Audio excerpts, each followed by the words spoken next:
시청자 여러분 안녕하십니까? 한 주간의 한인사회 주요 소식을 정리해드리는 KBN 뉴스 주간 브리핑입니다. 먼저 선거 소식 차례로 전해드립니다.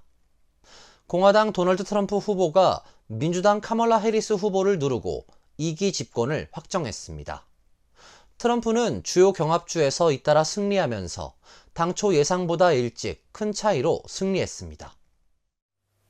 CNN과 뉴욕타임스 등은 오늘 실시간 개표 현황을 토대로 공화당 트럼프 후보가 승리를 위한 매직 넘버 선거인단 270명을 달성했다고 집계했습니다.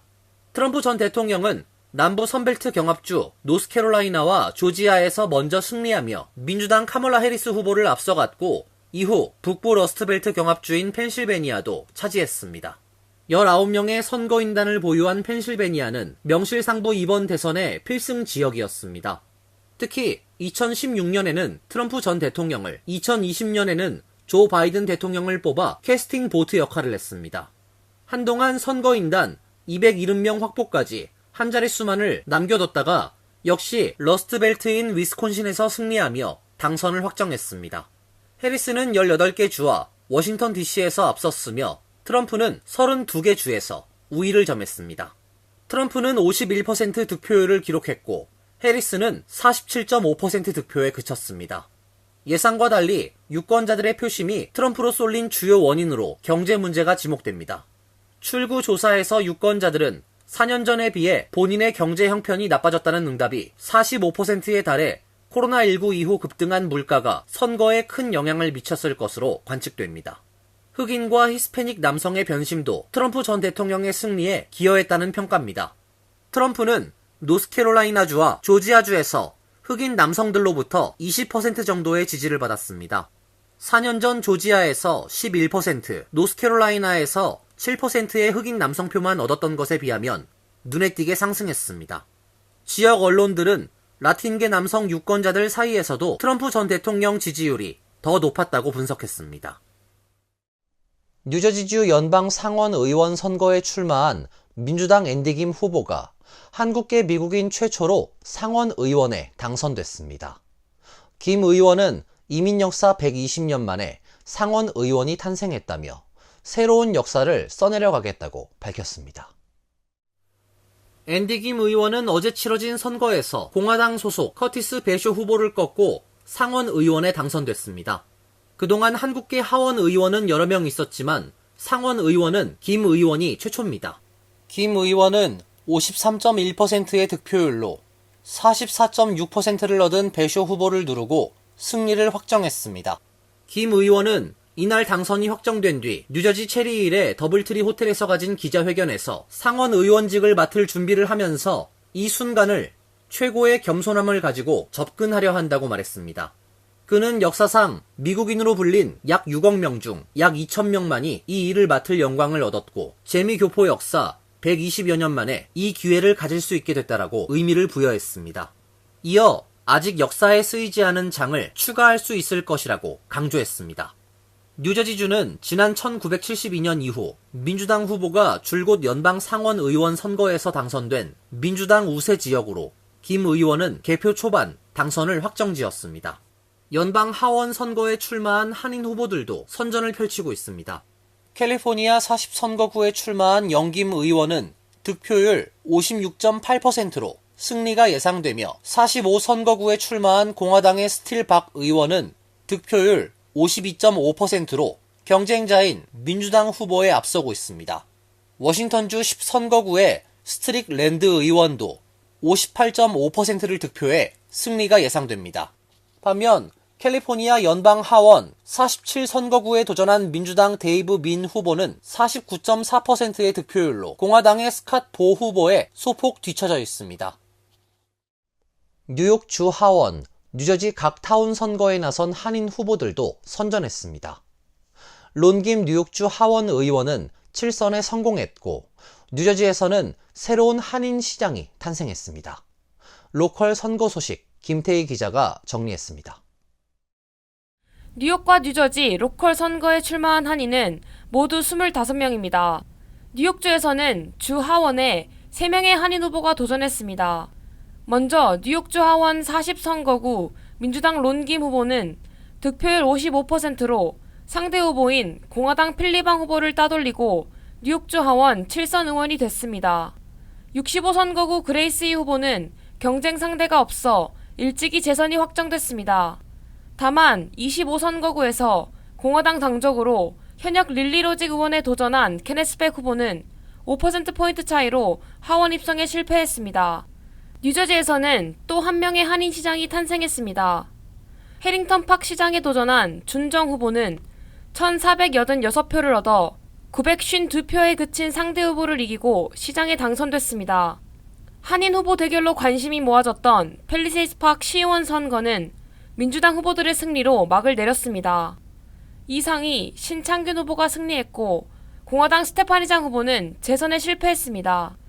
4명의 한인 후보들이 경쟁한 교육위원 선거는 정수진, 임준택 후보가 승리했습니다. 그리고 클로스터 제니정 후보도 시의원에 당선됐으며 올드테판 진유, 리치필드 류용기 후보도 승리했습니다. 하지만 노스베일 케네스 조, 파라무스 테일러 이, 리치우드 곽현주 후보는 시의원 당선에 실패했습니다. 또 버겐 카운티 커미셔너에 도전한 한인 이방인 출신 공화당 앤드류 미한 후보도 낙선했습니다.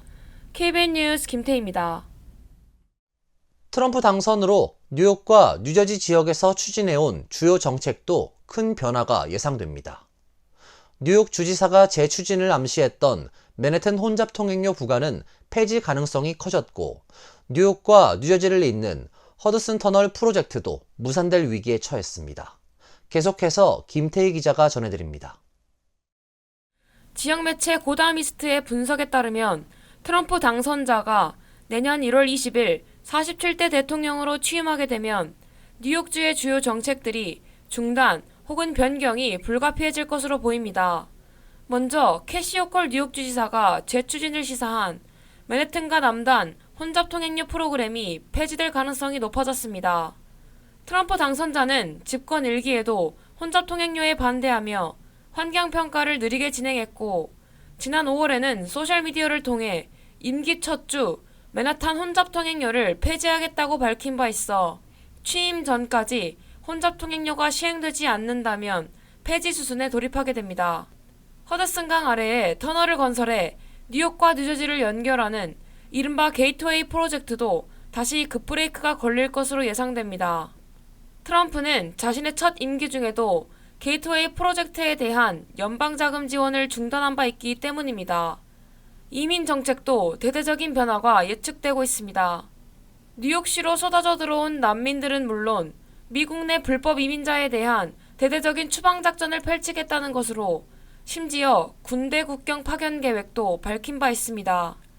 뉴욕시 감사원이 지난 1월 발표한 자료에 따르면 뉴욕시에는 약 47만 6천 명의 불법 이민자가 거주하고 있습니다. KBN 뉴스 김태희입니다. 다음 소식입니다. 연방국세청이 401K 등 은퇴 계좌의 연간 불입 한도를 상향 조정했습니다. 개인 은퇴 계좌 IRA 적립 한도는 동결됐지만 로스 IRA 적립 범위는 확대됩니다. 연방국세청은 1일 개인이 401K에 기여할 수 있는 금액을 2024년 23,000달러에서 2025년 23,500달러로 $500 상향 조정한다고 발표했습니다. 403B, 457B 연방정부 직원 등을 위한 퇴직연금 TSP의 적립 한도도 동일하게 조정됐습니다. 다만 50세 이상을 위한 추가 적립 한도는 기존과 같은 $7,500로 책정됐습니다. 개인 은퇴 계좌의 적립 한도는 기존 $7,000로 유지됩니다. 50세 이상을 위한 IRA 추가 적립 한도 역시 2025년에도 변동 없이 $1,000로 유지됩니다. 로스 IRA의 적립 범위는 확대됩니다. 조정 총 소득에 따라 적립 한도가 제한되는 로스 IRA의 단계적 축소 범위는 올해 기준 14만 6천에서 16만 1,000달러에서 내년에는 15만에서 16만 5천 달러로 확대됩니다. 부부 합산 보고자의 경우 23만에서 24만 달러에서 내년에는 23만 6천에서 24만 6천 달러로 확대됩니다.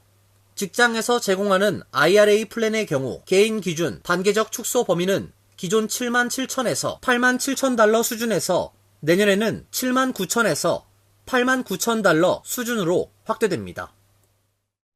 뉴저지주가 시니어 주택 소유자들을 대상으로 재산세 일부를 감면하는 스테이 뉴저지 프로그램의 2026년 시행을 앞두고 세부 수정안이 담긴 법안에 주지사가 최종 서명했습니다.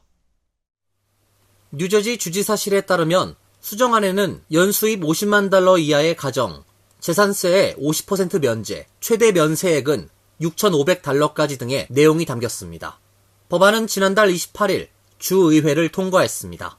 주지사는 이날 성명을 통해 스테이 뉴저지 태스크포스가 권고한 바에 따라 수정안 법안의 서명에 기쁘다며 법안의 목적은 앵커 프로그램과 시니어 프리즈 등 두 가지 재산세 환급 프로그램과의 혼선 문제를 정리하기 위한 것이라고 밝혔습니다.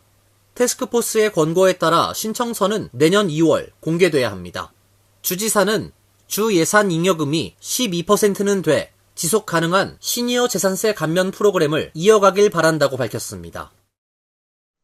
50대 한인 남성이 75세 여성을 성폭행하는 사건이 발생했습니다. 이 남성은 반려견 목욕을 도와주겠다고 제안하고 집 안으로 들어가 범행을 저질렀는데요. 범행 후 도주했지만 결국 경찰에 체포돼 구치소에 수감됐습니다. 샌디에고 카운티 셰리프국에 따르면 솔라나 비치에 거주하는 52세 한인 최모 씨가 지난달 31일 오후 6시 30분께 백블럭 만자닐로 코트 인근의 주택에서 노인 학대와 성폭행 혐의로 체포됐습니다.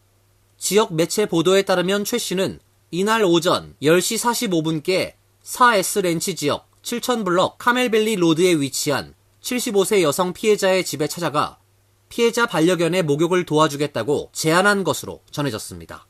최 씨와 이야기를 나누던 피해자는 최 씨를 집 안으로 들였고 최 씨는 안으로 들어가자마자 피해자를 성폭행했습니다. 셰리프국에 따르면 최 씨는 범행 도중 피해자의 간병인이 방 안으로 들어오자 집 밖으로 빠져나와 인근에 주차된 자신의 차량을 이용해 도주했습니다. 최 씨를 용의자로 지목하고 조사를 벌인 셰리프 수사관들은 같은 날 오후 최 씨의 자택 주변에서 잠복을 하고 있다가 집으로 돌아온 최 씨를 체포했습니다. 최 씨는 현재 비스타 카운티 구치소에 수감 중인 것으로 전해졌습니다. 지난해 11월 매사추세츠와 워싱턴 DC 지역에서 부유층을 상대로 고급 매춘 조직을 운영하다 체포된 한인 일당들이 관리하던 고객들의 수가 5,000명을 넘었던 것으로 드러났습니다. 연방 법무부에 따르면 매사추세츠 출신의 이준명 씨는 한인이 운영하던 고급 매춘 조직에서 예약 담당자로 일하며 조직을 운영해왔으며 지난해 11월 이 씨는 매사추세츠의 해나 이 씨, 캘리포니아의 제임스 이 씨와 함께 체포돼 기소됐습니다. 당국은 이준명 씨에게 100만 달러 이상의 자금 세탁 공모 혐의와 매춘 조직을 운영한 공모 혐의를 적용했고 지난달 30일 이 씨는 이에 대해 유죄를 인정했습니다.